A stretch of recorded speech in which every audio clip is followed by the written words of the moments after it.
Bien, y como lo anunciamos al iniciar esta edición central de Quinta Edición Noticias, ya estamos junto a Romina Maragaño, quien es la Seremi de Educación. ¿Cómo está, Seremi? Un gusto tenerla en esta edición central de Quinta Edición Noticias, Hola, muy buenas tardes a todos y todas. Muchas gracias por darnos este espacio para hablar un ratito de educación. que siempre es importante. Así Queremos es. centrarnos en los resultados regionales de las pruebas CINCE 2022, pero antes, en 30 segundos, el tema de la mascarilla, esta obligatoriedad de usar mascarillas en las salas de clase y en salones cerrados para los alumnos sobre los 5 años de edad, Seremi. Sí, así es. El día de hoy se publicó en el diario oficial el dictamen de salud que vuelve a ser obligatorio el uso de mascarilla en niños y niñas de 6 años, o sea, primero básico hasta cuarto medio, en el espacio cerrado que es la sala de clase o comedores o gimnasios que sean cerrados. Y también para los profesores y asistentes de educación al interior de los establecimientos educacionales para resguardar la salud de los niños y niñas que con el tema de las enfermedades respiratorias se ve tan afectados. Bien, perfecto. Interesante también hacer esa salvedad que los profesores y asistentes de educación también deberán usar la mascarilla, que creo que es bastante importante. Hablemos del Sí, CINCE, Seremi. sí, bueno, el día de ayer se dio a conocer por la Agencia de la Calidad los resultados CIMSE que fueron aplicados en noviembre del año 2022 en cuarto básico y segundo medio, tanto matemática como lenguaje en ambos cursos. Estos resultados son en torno también, y como para poner contexto, porque Bien. muchas veces uno lee el dato, pero no pone el contexto en el cual ese dato emerge, y estos resultados CIMSE son de los estudiantes que en el caso de los de cuarto básico estuvieron segundo básico y tercero básico en modalidad online en los 2 años de pandemia, y en los casos de los estudiantes de segundo medio estuvieron en clases remotas octavo básico y primero medio. Entonces, hoy día efectivamente los datos que se arrojan es un descenso en tanto en las dos pruebas, lenguaje y matemática, con un descenso significativo, o sea, sobre 10 puntos en matemática en específico. Esto es un resultado que sin duda nos preocupa como Ministerio de Educación, pero también nos ocupa. Y proyectando estos resultados fue que el año pasado ya comenzó a trabajarse con un plan de reactivación educativa que pone y hace énfasis en tres ejes centrales. Por un lado, lo que es convivencia y salud mental.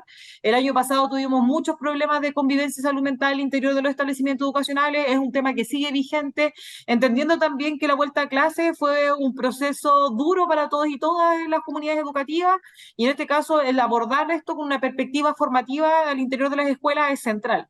Otra línea que se vincula totalmente con el resultado del CIMSE es la línea de fortalecimiento de aprendizaje, entendiendo que la brecha que se abre y un poco uno puede hablar de retraso en el aprendizaje de los estudiantes a nivel internacional. De hecho, se señalaba que era muy y que iba a ser significativa. Hoy día tenemos el dato duro que nos dice sí, es significativa. En lenguaje se bajaron 4 puntos promedio, tanto en cuarto básico como en segundo medio, y en matemática es un descenso aún más significativo, que eso da cuenta también que la enseñanza de matemática exige también un dominio técnico mucho mayor que podría ser el lenguaje. O sea, la lectura, la escritura es algo que es mucho más de nuestro cotidiano. En cambio, el poder enseñar o entregar una instrucción en la lógica matemática exige también un dominio técnico o didáctico básico que quizá en el cotidiano lo vemos mucho menos y nos relacionamos mucho menos. Ahora, Entonces, ahí Seremi, hay un tema. sí, hay ¿Mm? un tema también que es interesante porque, claro, 2 años no existen clases telemáticas y muchos pensaron y dijeron, bueno, esto es importante, puede ser la panacea. De hecho, se habla del teletrabajo, ¿no es cierto?, y de la teleeducación. Sin embargo, estos resultados dan a entender de que no fue tan así. ¿Cómo se recupera aquello? ¿Cómo se recupera esta situación cuando algunos especialistas dicen que no solo se retrocede en 2 años, sino que es un retroceso mayor en cuanto al aprendizaje de esta materia en el caso de nuestros escolares? Y que ya se venía dando con anterioridad. Bueno, si uno mira el CIMSE, la muestra que hace la Agencia de la Calidad hace una muestra de 10 años. Y claro, uno ve que el movimiento de los resultados en esos 10 años no ha sido tan abismante. Y uno, claro, pues, hay ciertos sectores que hablan de un estancamiento en general en torno a los aprendizajes. Nosotros vemos y hablamos que efectivamente hay que hablar de un cambio de paradigma en educación, que eso quiere decir que es incorporar otras lógicas al sistema educativo, y eso se agudiza más en los estudiantes más grandes. O sea, hoy día el involucrar a los estudiantes en su propio proceso de aprendizaje y exige elementos que tienen que ver con la motivación, con cómo hoy día también se incorporan sus focos de interés a lo que son los procesos de aprendizaje, cómo hoy día también la escuela se abre con un espacio mucho más democrático, y creemos que eso también es parte central de cómo hoy día tú encantas a los niños y niñas en torno a su proceso. ¿Cuál es el compromiso y cómo se involucra la familia también en ese Es proceso? muy importante aquí, En en los 30 cursos, segundos, Seremi. En 30 en los segundos es cursos muy importante el tema de los padres, porque aquí también esto telemático tuvo que ver con que si los padres tenían o no la capacidad como para poder seguir a los hijos en el aprendizaje. Así es, yo creo que en el desglose más pequeño de la diferencia por sectores sociales, inclusive, arroja algunos datos bastante interesantes, muy a contracorriente de lo que quizás uno pudiese imaginar. Hay una alza chiquitita, pero igual importante en los sectores más bajos en torno a lo que es socioeconómico, en torno a lo que es el aprendizaje, la lectura y la escritura.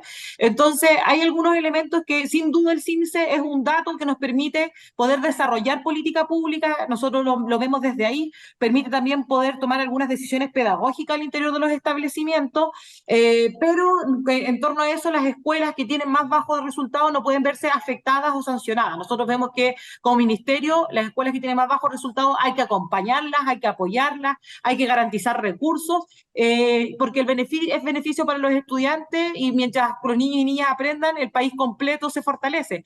Así que creemos que es muy importante en el plan de reactivación consideramos algunos elementos que, por ejemplo, son las tutorías comunitarias, que va en la línea de involucrar también a distintos actores de la sociedad civil a ser parte del proceso de aprendizaje de los niños y niñas. Esto es un desafío que nosotros como ministerio lo asumimos, desarrollamos política pública, trabajamos con las escuelas, pero también es un desafío social en torno al recuperar los aprendizajes de los estudiantes. Perfecto, recién se están conociendo entonces los resultados, hay que analizarlos, hay que sacar, ¿no es cierto?, las enseñanzas, los lineamientos a seguir, y creo que eso es lo importante cuando ocurre esto. Es una oportunidad para el cambio, pero para el cambio positivo de nuestra educación. Gracias, Seremi Romina Maragaño, por conversar con nosotros, Seremi Educación. Que esté muy bien, muchas gracias por darme el espacio.